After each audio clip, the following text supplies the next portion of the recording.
Quand le pape Léon XIV, en mai dernier, a été élu pape, eh bien, les gens, surtout les journalistes, ne le connaissaient pas, bien entendu.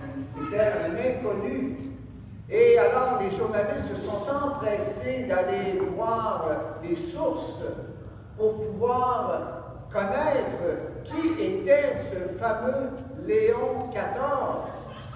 On a appris à ce moment-là son nom de baptême, Robert Francis.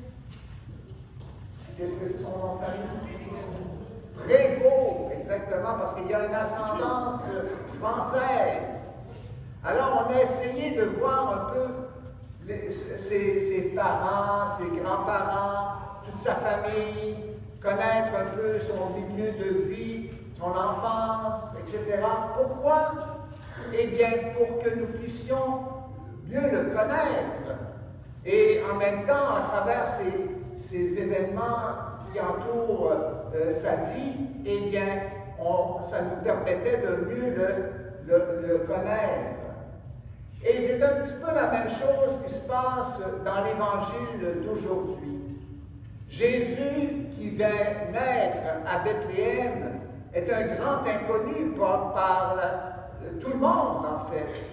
Et Saint Matthieu vient justement nous partage les événements, certains des événements de sa venue sur la terre.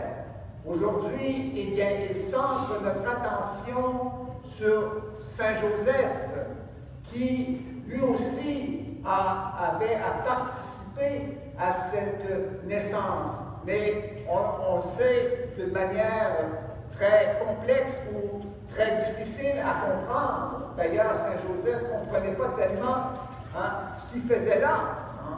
Imaginez-vous la difficulté dans laquelle il se trouve. Il était fiancé à une belle jeune fille, Marie de Nazareth. Il avait confiance en elle. Elle était une jeune femme très pure, très prudente et responsable. Et voilà qu'avant qu'ils habitent ensemble, Marie se trouve enceinte. Gros problème. Comment se fait-il? Est-ce qu'elle m'aurait triché? Et comment on va pouvoir continuer à vivre, à vouloir se marier ensemble si elle est déjà enceinte d'un autre homme? Alors, ce sont toutes ces questions-là qui tourbillonnaient dans l'esprit de Joseph. Et il était confus, on pourrait dire. Et alors, bien, justement, le Seigneur est venu à son secours et il lui a révélé à travers un songe. Un ange lui est apparu et lui a dit: « Ne crains pas de prendre chez toi Marie, ton épouse, parce que l'enfant qui est en elle vient de l'Esprit Saint, l'Esprit de Dieu. » Et alors, c'est pour que justement s'accomplisse la prophétie du prophète Isaïe qui disait justement: la Vierge concevra et elle enfantera un fils et il sera de la descendance du roi David, grâce justement à la participation de Joseph, qui était lui un fils de la descendance de David, le roi David. Alors, on peut se poser la question, mais cette histoire qui nous révèle, au fond, la mission de Jésus et surtout ce qu'il est, le Fils de Dieu, qui n'a pas été voulu d'une pensée, d'un homme, mais vraiment de Dieu uniquement. Il a son Père du ciel. Et cela montre justement qu'il est unique, qu'il a une vocation, un destin qui est exceptionnel, celui de sauver l'humanité et d'être le Fils éternel du Père. Alors, quel lien, on pourrait dire, quel rapport peut-il y avoir entre cette histoire de Jésus, l'histoire de Joseph et de Marie, et notre propre histoire à nous aujourd'hui? Bien, vous savez, il nous arrive à tous, je pense, de faire des projets pour l'avenir, surtout quand on est jeune, hein, on a l'avenir devant nous. Hein. Et justement, on fait des projets pour une carrière, un travail. On étudie longtemps pour arriver à obtenir cette profession, ce travail que l'on veut. Et on fait des projets pour un mariage, projets de famille. Et il arrive assez souvent qu'il y a des événements qui viennent bouleverser nos prévisions, nos plans, nos projets. Et justement, pour moi, personnellement, je peux vous témoigner que justement, il y a eu des événements qui ont bouleversé mes attentes, mes projets à moi. Moi, quand j'avais 20 ans, bien, je pensais devenir un père de famille, me marier, et puis d'avoir des enfants. Et puis, tout d'un coup, bien, il y a un de mes amis qui me rencontre, je le rencontre, et puis il me dit, Gérald, il y a une retraite en silence de 7 jours qui se donne au début mai, là. Est-ce que tu voudrais y participer? Et alors, bien, j'ai dit oui, ça va être la fin des études. J'étais au cégep à ce moment-là. Alors, au mois de mai, on est libre.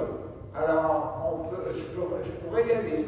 Alors, je suis allé à la retraite. Et pendant cette retraite, eh bien, j'ai écouté la parole de Dieu.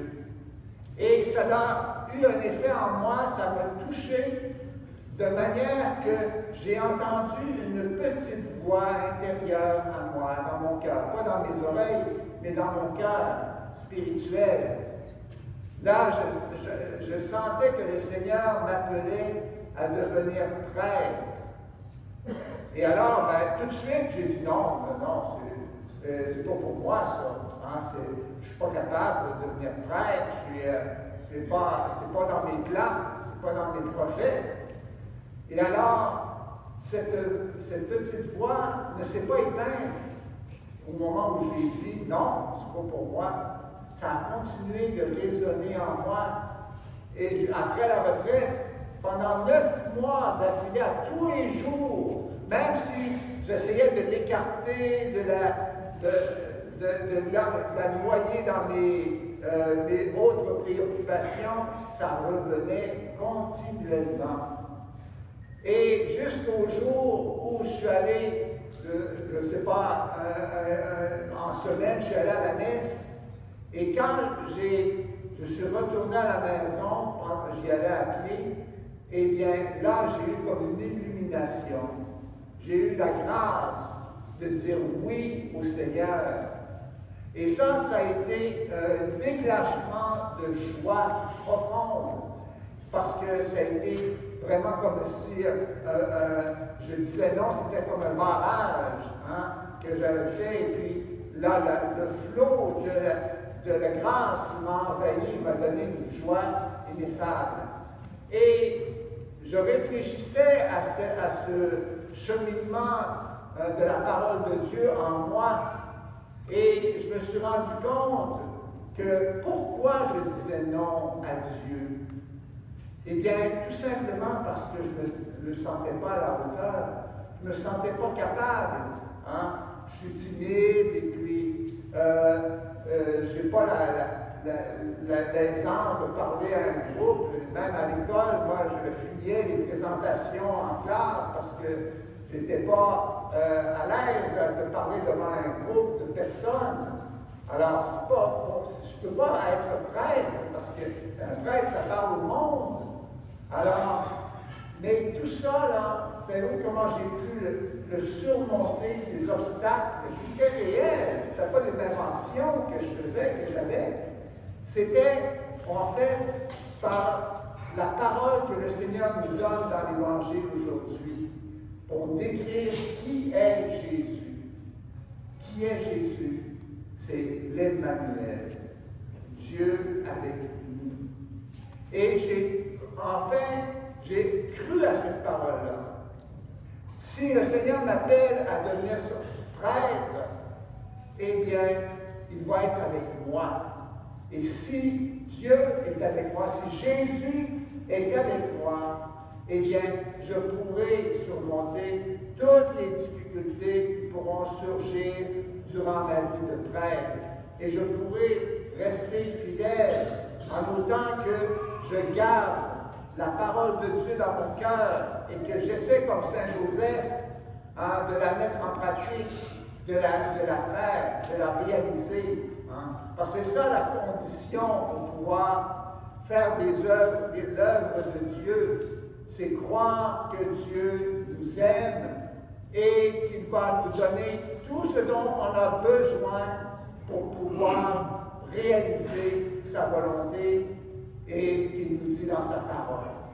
Alors, demandons au Seigneur, par l'intercession de Saint Joseph et de la Vierge Marie, qui étaient des experts, justement, dans cette foi qui nous ont transmise, que Dieu n'est pas à des milliards de kilomètres d'ici, on ne sait pas où, mais il est tout près de nous.